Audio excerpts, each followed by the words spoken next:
यहाँ पे क्वेश्चन क्या कह रहा है, यहाँ पे क्वेश्चन ये है कि यहाँ पे देखिए क्या है कि एक तस्वीर की तरफ इशारा करती हुई लता जो है वो एक तस्वीर की तरफ इशारा करते हुए कहती है वो मेरे दादा के एकमात्र पुत्र हैं। ठीक है, तो मतलब उसके दादा हैं जिसके वो एकमात्र पुत्र हैं, एकमात्र पुत्र का पुत्र है। ठीक है, अब कुछ नहीं है, इजी है ये, देखिए सिंपल आप समझिए, इसके दादा के एकमात्र पुत्र हैं, उसके पुत्र के पुत्र हैं। ठीक है, तो अब यहाँ पे क्या आपको रिलेशन समझ में आया? ठीक है, सिंपल। देखिए ऐसे प्रश्न बनेंगे यहाँ पे, देखिए मैं आपको बता दूं एसआई और कांस्टेबल है, तो एसआई वाले जो होगा वो थोड़ा सा टफ टाइप के रीजनिंग क्वेश्चन पूछेगा, और जो कांस्टेबल होगा उसमें थोड़ा सा लो टाइप के क्वेश्चंस रीजनिंग के पूछेगा। तो देखिए तस्वीर वाले ऐसे क्वेश्चन आएंगे आपको, ये मैं आपको एक टाइप बता रहा था, इसी टाइप से आएंगे। मतलब उसके दादा का एकमात्र पुत्र मतलब उसका पिता हो गया, उसके पिता का एकमात्र पुत्र मतलब एक ही उसके पुत्र है, और देखिए वो मेरे कह रहा है, मतलब क्या है यहाँ पे लता, तस्वीर वाले व्यक्ति के लता से क्या संबंध है भाई, तो उसका जो पुत्र होगा उसका भाई होगा, सिंपल। तो देखिए ये इसी टाइप के घुमावदार क्वेश्चंस आपको मिलेंगे बहुत बड़े बड़े, आगे मैं सारे डिस्कस करूंगा जैसे जैसे क्वेश्चन बनते हैं। तो मैं आपको कॉन्सेप्ट में बता दिया, जब भी तस्वीर के प्रॉब्लम आएंगे आप इसी तरह का एक छोटा सा डायग्राम बना के क्वेश्चन को सॉल्व कर सकते हैं। अब देखिए सांकेतिक भाषा में हमको क्वेश्चन आता है, जैसे यहाँ पे देखिए क्या है, ट्यूटोरियल है, ट्यूटोरियल को यहाँ पे ये लोग DODNGLCF और डांस को YCJMZ लिखते हैं, उसी संकेत में एजुकेशन को क्या लिखेंगे। देखिए ऐसे प्रश्नों को हल करने के लिए पहले हम एक सरसरी नज़र से देखते हैं यहाँ पे कि किस तरीके के क्वेश्चंस यहाँ पे बन रहे हैं, उनका मतलब तरीका क्या है, उनको जब हमारा जो डिकोड कर रहा है वो क्या तरीके से कर रहा है। अगर हम देखें यहाँ पे ध्यान से, देखिए यहाँ पे टी पहले स्थान पे है, दूसरे स्थान पे टी है, इन सभी दोनों स्थानों पे हमारा देखिए डी और डी है। ठीक है, मतलब हमको लग रहा है कहीं टी को डी से डिकोड तो नहीं कर रहे हैं। और कोई देखिए यहाँ पे डबल जो सेंटेंस हम उसको चेक कर लेते हैं, पहले और दूसरे में भी अगर हम एक वर्ड देखें जो कि ए मिक्स हो रहा है, ए के लिए दूसरी संख्या जो दूसरा अल्फाबेट है वो सी है, इस तरह यहाँ पे लास्ट के दूसरे वाले में सी है। मतलब हमको ये समझ में आ गया कि प्रत्येक पर्टिकुलर जो कि अल्फाबेट है उनके लिए एक कोड बनाया गया है। जैसे टी के लिए हमारा डी बनाया गया है, ठीक है, इसी तरह ओ के लिए हमारा यू के लिए हमारा यहाँ पे कोड देखिए बनाया गया है ओ, डी के लिए अगेन हमारा वही चीज़ है। मतलब सिंपल उसी भाषा में हमको डिकोड करना है एजुकेशन को। ठीक है, EDUCATION एजुकेशन करना है। ई के लिए कोड हमारा क्या बनेगा, तो देखिए पूरा नहीं करना है, आपके दिमाग में यही रहना चाहिए, पूरा नहीं करना है। ई के देखिए हमारा ई डांस में लास्ट अक्षर है, तो यहाँ पे जेड होगा, मतलब जेड से शुरू होगा और जेड से चारों शुरू हो रहे हैं। ठीक है, अब देखिए यहाँ पे हम तुरंत लास्ट पे आते हैं, हम लास्ट देखते हैं हमारा क्या है एन। एन हमारा देखिए है, एन के लिए कौन सा कोड है, एन के लिए हमारा डांस में तीसरा है मतलब जे। अब यहाँ पे लास्ट में जे, देखिए पहले में जेड और लास्ट में जे किसके है, तो भाई सबके है। देखिए यहाँ पे सब में है, मतलब हमारा एक एलिमिनेट हो गया यहाँ पे। देखिए कॉन्सेप्ट समझिएगा, इसी तरीके से आप लगा लेंगे। ये हमारा एलिमिनेट हो गया, इसको हम खत्म कर दिए। अब डी को देख लेते हैं, तो डी क्या डिकोड यहाँ पे करेंगे, डी मतलब वाई हो गया, जेड के बाद वाई, जेड के बाद वाई देखिए किस में है, तीनों में है। आगे बढ़ते हैं, यू के देख लीजिए, यू एक अच्छा देखिए यहाँ पे लास्ट में LNJ सब ये सब कॉमन है। ठीक है, तीनों में, बस एक में दो में सी है यहाँ पे। इसी तरह पर्टिकुलर डिकोड करके आप आंसर कर सकते हैं। मैं आपको देखिए वही बता रहा हूँ कि अगर कभी भी ऐसा ट्रिकी टाइप से मिले तो आप इस तरीके कर सकते हैं। ट्यूटोरियल में TO होगा यहाँ पे, मतलब जेड वाई और ओ, किस में है, ZYO। देखिए अब हमारा पहला वाला एलिमिनेट हो गया, मतलब अभी भी दूसरा या तीसरा हमारा आंसर हो सकता है, दोनों में है। अब उसके आगे वाला भी संख्या सेम है, हम देखते हैं M है। ठीक है, ए के लिए हमको देखना है, ए का सी होना चाहिए, यहाँ पे ए की पोजीशन पे हमारा यहाँ पे सी होना चाहिए, लेकिन यहाँ पे देखिए क्या है, डी है, मतलब सी वाला एलिमिनेट हो गया।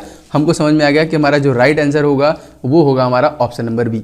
तो ऐसे प्रॉब्लम संकेत वाले मिलेंगे, इस तरीके से आपको डिकोड करके इनको लगा लेंगे। चलते हैं अगला प्रश्न, देखिए सेम उसी कॉन्सेप्ट पे है, इसमें आपको ज़्यादा टाइम नहीं देना है, बस कॉन्सेप्ट को समझना है। देखिए क्या, मिनरल को हम लिखते हैं QRSTVW, इसी तरह साउंड को लिखते हैं हम ABC और SD लिखा, तो हम इसको क्या, रीडर को क्या लिखेंगे, तो देखिए R से हमारा देख लीजिए, सबसे पहले ये R है, R के लिए हमारा यहाँ पे तीसरा वर्ड है U, तो हमारा U से स्टार्ट होना चाहिए। U से कौन सा स्टार्ट है, B। बस हमको अब कुछ नहीं करना। देखिए यही मैं आपको बता रहा था, अगर एक कॉन्सेप्ट मेरा फॉलो हो गया बस वहाँ से आंसर करके आप आगे बढ़ो, और अगर आपको लगता है कि गलत है तो आगे बढ़ के चेक कर लेते हैं। ई देखिए, ई कहाँ पे है, ई है हमारा उसके पहले वाला, उसके पहले वाले में टी देखिए है दूसरा वर्ड, इसमें देखिए इसमें दूसरा वर्ड टी है। अब आगे आपको बढ़ने की जरूरत नहीं है, यहाँ पे आपका क्वेश्चन सही हो चुका है। समझ गए आप, सिंपल इसी टाइप से क्वेश्चन आपको मिलेंगे, सॉल्व करना है। अब देखिए अगला प्रश्न यहाँ पे क्या है, अगला प्रश्न देखिए आपके ऑर्नामेंट, ठीक है, जो हम ऑर्नामेंट पहनते हैं वो, इसमें देखिए गोल्ड, हम लोग गोल्ड के जो कि आभूषण यहाँ पे पहनते हैं, ठीक है, तो ये चीज़ है, मतलब ये गोल्ड है जो इसी से हम यहाँ पे आभूषण को बनाते हैं। इस तरह जो निडल है, ठीक है, जो निडल है ये एक तरीके से इंजेक्शन कह लीजिए, सुई कह सकते हैं निडिल को, ये किस धातु से बना है, जैसे ऑर्नामेंट हमारा गोल्ड से बना है, यहाँ पे एक रिलेशन बन रहा है। इस तरह निडिल जो है वो किससे बना है, तो जाहिर सी बात है निडिल हमारा किसकी चीज़ का होता है, यहाँ पे स्टील का होता है। ऑप्शन देखिए यहाँ पे, ऑप्शन जो सी है स्टील का होता है, स्टिक तो होगा नहीं, ठीक है, यहाँ पे प्रिक होगा नहीं, तो मतलब बस हमको समझ में आ गया हमारा ऑप्शन नंबर सी सही है। तो देखिए लॉजिक, जो रीजनिंग का मतलब होता है तर्क शक्ति, आपके तर्क को चेक करने के लिए एग्जामिनेशन क्वेश्चन सेट करता है कि आप यहाँ पे आंसर क्या देंगे। तो हमारा देखिए यहाँ पे जो राइट आंसर होगा वो होगा हमारा option number C, steel. Okay, चलिए इसी तरह देखिए सेम इसी तरीके से है, जैसे हमारा रेस है, ठीक है, अब यहाँ पे रेस मतलब हो गया दौड़, ठीक है, और यहाँ पे देखिए फैटिक मतलब क्या हो गया, थकावट जो होती है उसको बोलते हैं, मतलब हमने रेस लगाई तो हमको क्या हो गई, थकावट हो गया, ठीक है। अब जैसे हमारा फास्ट है यहाँ पे, तो फास्ट मतलब एक तेजी भी होता है, लेकिन हम ऑप्शन देखें अगर खाना से है यहाँ पे, और ये हंगर भूख से है, वीकनेस से है, मतलब ये फास्ट वो वाला फास्ट नहीं है, ये फास्ट है जो उपवास हम व्रत रखते हैं वो। तो जब हम रेस लगाते हैं, यहाँ पे लॉजिक हम लगाएंगे, जब हम रेस लगाते हैं तब हमको हो जाती है थकावट। अगर हम उपवास रखते हैं तभी भी हमको क्या होती है, थकावट ही होती है, वीकनेस। बस हम यहाँ पे ऑप्शन लगा देंगे, ऑप्शन नंबर डी। देखिए हमने अपना लॉजिक लगाया और क्वेश्चन को हमने आसानी से सॉल्व कर लिया। तो गाइस बस यही है, यही कॉन्सेप्ट को उठा के अपने दिमाग से बाहर रखना है। आप तर्क शक्ति रीजनिंग में आराम से 35 में से 30 से 32 नंबर करके आएंगे। मैं सभी टॉपिक इसीलिए बोल रहा हूँ कि मैं जितने भी टाइप बनेंगे, जितने भी टाइप के क्वेश्चंस बनेंगे एग्जाम में, मैं सब आपको कॉल करा दूंगा। बस लगातार आप सेट्स को देखिए, पूरा देखिएगा, क्योंकि अलग अलग टाइप के मिलते हैं, इसलिए मैं कहता हूँ। मैथ के भी मैंने प्रोवाइड करना स्टार्ट कर दिया, डेली बेसिस पे आपको ये भी मिल रहा है, और जीके जीएस के प्रॉब्लम मिल रहे हैं, और करंट अफेयर्स लास्ट 6 मंथ का वो भी मैं आपके लिए लगातार पहुंचा रहा हूँ, ठीक है। नेक्स्ट प्रश्न देखते हैं। ये देखिए एक सीरीज का प्रश्न आपको जरूर मिलेगा, 1 नंबर का निश्चित तौर पे आता है, क्या 2 नंबर का आता है। मैं कोशिश कर रहा हूँ कि ले लेके सारा कुछ खत्म कर दूं। यहाँ पे एक सीरीज चले, देखिए इस श्रृंखला में एक पद गलत है, इसमें से कोई एक पद है जो गलत है, उसको आपको सही करना है, या फिर उस जगह पे क्या होना चाहिए आपको ये बताना है, ठीक है। तो पहले हम श्रृंखला को देखते हैं कि ये क्या है। देखिए जब मैं आपसे हमेशा कहता हूं कि अगर आप अगर एसआई का एग्जाम देने जा रहे हैं तो कम से कम 20 तक का स्क्वायर याद कर लीजिए, ठीक है, तकरीबन 20 तक का आप क्यूब, नहीं तो 10 से तक का क्यूब तो याद ही कर लीजिए। अगर जैसे बैंकिंग में होता है कि अगर 30 तक का आपका क्यूब स्क्वायर याद होना चाहिए, 50 तक का स्क्वायर, 30 तक का क्यूब आपको याद होना चाहिए, तो एग्जाम में हेल्प मिलती है। जैसे हमारा देखिए 196 हम देखते हैं, देखिए हमारा पहले सीरीज को पकड़ेंगे कैसे, 196, 169, 144, 121। आपके दिमाग में तुरंत ये आया भाई कि यहाँ पे तो स्क्वायर चल रहा है।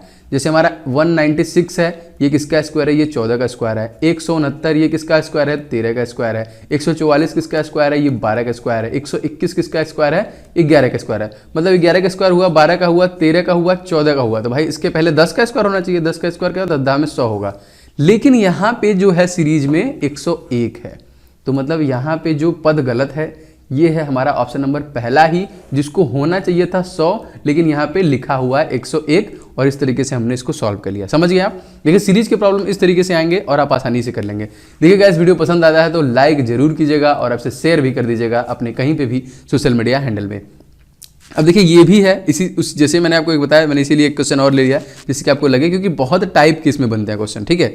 अब जैसे हमारा देखिए क्या है, 3, 10, 27, 4, 16, 64, 5, 25, 125। तो अब यहाँ पे एक हमारा पद गलत है, हमको ये देखना है कि वो कौन सा पद गलत है, हमको ये पकड़ना है। तो देखिए 3, 10, 27 दिया हुआ है, मतलब 3 के बाद 10 के बाद 27। अच्छा ठीक है, मतलब यहाँ पे कुछ हमारा लॉजिक थोड़ा बहुत बन रहा है, ठीक है। और यहाँ पे जैसे 3, 9, 27 होता है, ठीक है। यहाँ पे 10 का कोई समझ नहीं आ रहा है। इस तरह 4, 16, 64, तो 4 का स्क्वायर होता है 16, और 4 चौका 16 चौका 4 का क्यूब होता है हमारा जो कि 64, मतलब 4, 16, 64 हो गया। आगे भी देखिए उसी टाइप से है क्या, 5, 5, 25, 5, 125, मतलब ये पहले स्क्वायर हुआ फिर क्यूब हुआ, फिर स्क्वायर हुआ फिर क्यूब हुआ। लेकिन हमारा पहले वाले में ये कॉन्सेप्ट चल नहीं रहा है, मतलब हमको यहाँ पे एक गलत पद फाइंड करना है जो कि 3, 10, 27 में कहीं है। तो देखिए 3, 10, 27 नहीं होगा, ये 3, 9, 27 होगा। जैसे 3 का स्क्वायर करेंगे 3 त्रिक का 9, फिर 3 का क्यूब करेंगे 3, 9, 27, या फिर 9 का क्यूब करेंगे 9 त्रिक 27, 3 से हाथ गुणा करेंगे। तो ये कॉन्सेप्ट है, हमने यहाँ पे ये कैच कर लिया भाई कि यहाँ पे 10 जो है वो पद गलत है, इसके जगह पे हमारा 9 होना चाहिए। समझ गए आप। बस देखिए इसी टाइप के आपको तर्क शक्ति के प्रॉब्लम आएंगे, मैं कोशिश अपनी पूरी करूंगा कि जितने भी टाइप बनेंगे सब मैं आपको यहाँ पे पहुंचा दूं। एक क्वेश्चन देखिए इस टाइप से आएगा। देखिए क्वेश्चन ये है कि यदि जो है कि z बराबर 26 है, ठीक है, और NET बराबर हमारा दिया है यहाँ पे 39, तो हमारा NUT बराबर क्या होगा। जैसे ही z बराबर 26 दिया, हमारे दिमाग में तुरंत आ गया भाई जो अल्फ़ाबेट के ऑर्डर होते हैं A से लेके Z के, वो 26 होते हैं। और जो 26वां अक्षर होता है वो जेड ही होता है। अगर हमको पहला बोलता तो हमारा ए हो गया, बी हमारा हो गया दूसरा, सी हो गया हमारा तीसरा। इस तरीके से ऑर्डर सेट होते हैं यहाँ पे, ठीक है। तो बस वही हमको ऑर्डर याद रखना है, रीजनिंग में एकदम मस्ट है। इसको जिसको आप याद रख लीजिए, मैं आपको यहाँ पे बना देता हूँ। देखिए विपरीत वर्ड और 1 से लेकर 26 तक का वो याद कर लीजिए। जैसे कैसे, देखिए A B C D E F G H I J K L M N O P Q R S T U V W X Y Z। ये देखिए मैंने इस तरीके से क्यों लिखा, यहाँ पे आपको विपरीत वर्ड, ये भी इसकी भी जरूरत पड़ेगी। मतलब ए के उल्टा विपरीत में जे होगा, बी के विपरीत में देखिए वाई होगा, डी के विपरीत में मतलब एम तक कीजिए, फिर एन से उल्टा जाइए। और इसको आप ऑर्डर में भी याद कीजिए, 1 2 3 ये ऑर्डर में याद कर लीजिए। इससे कम से कम 2 से 3 क्वेश्चन आपको मिलेंगे रीजनिंग के सेक्शन में, ठीक है। तो बहुत हेल्प हो जाएगी आपकी। अब हमको ये बता गया भाई कि जेड बराबर हमको 26 हो गया।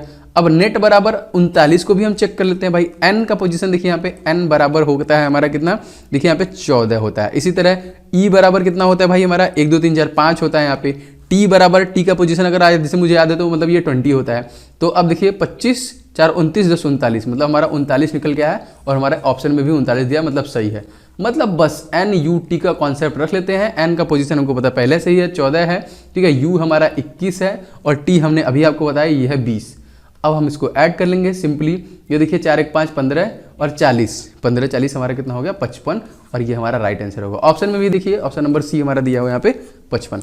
देखिए आपने इजीली इस टाइप के क्वेश्चन को सॉल्व कर लिया। बस कुछ नहीं करना है, यही तरीका लगाइए, आप आसानी से क्वेश्चन को सभी कर जाएंगे। ठीक, समझ में आ गया। अब देखिए उसी बेस पे एक क्वेश्चन है, इसको भी समझ लीजिए। जैसे क्या है, जेड से ए मिला के प्रत्येक अक्षर के लिए 1 से 26 तक जो कि क्रमानुसार मान दिया गया है। इसमें कॉन्सिक्वेंस का कुल मान कितना होगा। अब कॉन्सिक्वेंस का मान आपसे पूछा है। यहाँ पे देखिए क्या है, यहाँ पे जेड से ए का मतलब समझ रहे हैं, इसका मतलब इसका उल्टा। जेड हमारा हो गया क्या 1, ठीक है। वाई हमारा क्या हो गया यहाँ पे 2, ठीक है। एक्स क्या हो गया हमारा 3। मतलब जो हम अल्फाबेट ऑर्डर लगाते हैं उसका सब जस्ट विपरीत, मतलब आप समझ चुके हैं मैं आपको क्या बता रहा हूँ। उसी के अनुसार कॉन्सिक्वेंस जो वर्ड है वो देखिए उसका वर्ड हमको बनाना है, ठीक है। तो अब देखिए सी क्या होगा, अगर हम जेड ए को मानते हैं 26वां वर्ड है, उल्टा लिख लीजिए ABCD, फिर इसको उल्टा देखिए। इस तरीके से देखिए रीजनिंग क्वेश्चन आते हैं, थोड़ा ये टफ हो जाएगा, लेकिन इसी तरीके से आप जब सबको जोड़ेंगे, जैसे सी हमारा हो गया 24, इसी तरह ओ हम निकालेंगे तो हमारा 12 में आएगा, एन 13 में आएगा, फिर हमारा एस आएगा 8 में, ई 22 में आएगा, फिर क्यू 10 में आएगा, यू 6 में आएगा, ई हमारा फिर जो कि 22 में आएगा, फिर एन हमारा जो आएगा किसमें 13 में आएगा, फिर हमारा सी आएगा 24 में और आगे ई आएगा 22 में।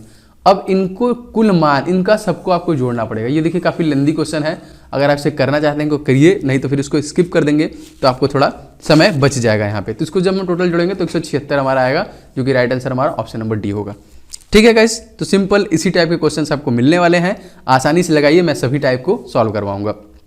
एक क्वेश्चन और इसमें देखते हैं, क्वेश्चन क्या है, 2 क्वेश्चन बचे हैं, वो भी क्वेश्चन हम देखेंगे। देखिए ये है ग्रीन पिंक ड्रेस। इसमें से देखिए सबसे यहाँ पे देखिए एक आपको इसको बोलते हैं चाइनीज कोडिंग, ठीक है। अब यहाँ पे क्या है, ग्रीन पिंक ड्रेस का सूचक यदि SKWNIPSTQ है। अब सभी देखिए इसमें मिलेंगे, आपको मैच करेंगे तो तुरंत। अब देखिए यहाँ पे हम क्वेश्चन पे आते हैं क्योंकि एक ही क्वेश्चन है, तो MBV को किस कोड से सूचित किया जाएगा। तो MBV देखिए कहाँ पे है, एक दूसरे वाले में है और हमारा बस दूसरे वाले में ही है। अगर हम STQ और RBI को फाइंड कर लें तो ये ऑटोमेटिक निकल जाएगा इसका क्या होगा, जो क्योंकि ब्यूटीफुल कॉटन ड्रेस है। तो देखिए ड्रेस किस में है, ड्रेस हमारा पहले वाले में है, दूसरे वाले में भी ड्रेस है, और कुछ मैच कर रहा है नहीं मैच कर रहा है। मतलब इन दोनों में क्या मैच कर रहा है, देखिए यहाँ पे STQ काट दिए, हम समझ गए कि STQ बराबर हमारा क्या होता है यहाँ पे ड्रेस हो गया, ठीक है। देखिए समझिए मैं आपको क्या बताना चाह रहा हूँ। अब हमारा इसमें क्या बचा, RIB इसमें भी है नीचे वाले में, तो ब्यूटीफुल पिंक बटन है। देखिए ब्यूटीफुल मैच कर गया यहाँ पे, तो बस ब्यूटीफुल मतलब क्या हो गया है हमारा, यहाँ RIB इसको भी हम काट दिए, मतलब इसमें से ब्यूटीफुल कट गया, ड्रेस कट गया। अब हमको निकल के आ गया MBV इक्वल टू हमारा हो गया क्या यहाँ पे, कॉटन। सिंपल देखिए हमने यहाँ पे फाइंड कर लिया। ऐसे देखिए आप खटाक से फाइंड कर लेंगे, आपको टाइम मिलेगा। ऑप्शन नंबर बी हमारा यहाँ पे सही होगा। ये चाइनीज कोडिंग के प्रश्न आते हैं, इसको बोलते हैं कोडिंग डी कोडिंग, ठीक है। इसको क्या बोलते हैं, कोडिंग डी कोडिंग। इसके भी तकरीबन 1 से 2 क्वेश्चन आपको आराम से मिलेंगे एग्जाम में, टेंशन मत लीजिए, सब यहाँ पे कवर होगा। एक क्वेश्चन और देखते हैं यहाँ पे रीजनिंग सेक्शन में। एक ऐसे लॉजिकल क्वेश्चन बनेंगे आपको, इसमें भी आपको ये समझना होगा कि कौन सी चीज़ कैसे हो रही है। जैसे हमारा ये क्वेश्चन मार्क है, इसी क्वेश्चन मार्क के स्थान पे हमको क्या आएगा। देखिए हम सभी में देख रहे हैं कि जो बीच वाली संख्या है वो बड़ी हैं और बाकी किनारे किनारे की छोटी संख्या है। तो हम 26 को कैसे ला सकते हैं, जैसे कि हम क्या ऐसा करें कि हमारा 26 बन जाए। ठीक है, जैसे अब हम देखें 5 चौक का या फिर 5 तें 15 करें, 4 दूनी के 8 करें, तो 15 और 8 23 हो रहा है, लेकिन वो 26 है, मतलब ये पॉसिबल नहीं है। अगर हम यहाँ पे देखिए 5 चौक का 20 करें और 3 दूनी के 6 करें, 20 से 26, मतलब ये कॉन्सेप्ट हमारा लग सकता है। 5 × 4 प्लस 3 × 2 कर देंगे तो ये कितना हो जाएगा, 20 हो जाएगा और ये 6 हो जाएगा, मतलब 26 हम बीच वाली फाइंड कर लें। लेकिन सेम कॉन्सेप्ट हमारा जो ये पहला हो गया, दूसरे वाले में फॉलो होगा, तभी हम तीसरे में अप्लाई कर सकते हैं। दूसरे वाले में भी देख लेते हैं, ये कॉन्सेप्ट कर रहा है। 8 चौक का 32 है, 8 × 4 है, 8 चौक का 32 हो गया, 6 पंजे 30 हो गया, 6 × 5 6 पंजे 30, इसको जोड़ेंगे हमारा 62 आ रहा है, 30 30 60 62, मतलब बस हम समझ गए कि यहाँ पे होगा 3 × 8 8 3 के 24 प्लस हमारा हो जाएगा 7 5 35, तो यहाँ पे कितना हो गया, ये 39 20 हमारा हो गया ये 59 हमारा ऑप्शन में है। देखिए ऑप्शन नंबर बी। तो गाइस देखिए मैं पूरी कोशिश करूंगा ये ज़्यादा से ज़्यादा मटेरियल प्रोवाइड कर रहा हूँ, मैं अपनी भरसक प्रयास कर रहा हूँ। मैं चाहता हूँ वीडियो को आप लाइक जरूर किया करें और जो लोग नए हो सब्सक्राइब करके हमारे साथ बने रहे। मैं पूरी कोशिश कर रहा हूँ आपको सब कुछ प्रोवाइड कराने के लिए। ये वीडियो पसंद आया, अगर आप चाहते हैं लगातार हमसे कंटिन्यू करें तो लाइक शेयर जरूर कीजिएगा, चैनल पर नए हैं तो सब्सक्राइब भी जरूर कीजिए। Thank you guys, thank you so much, thanks for watching this video.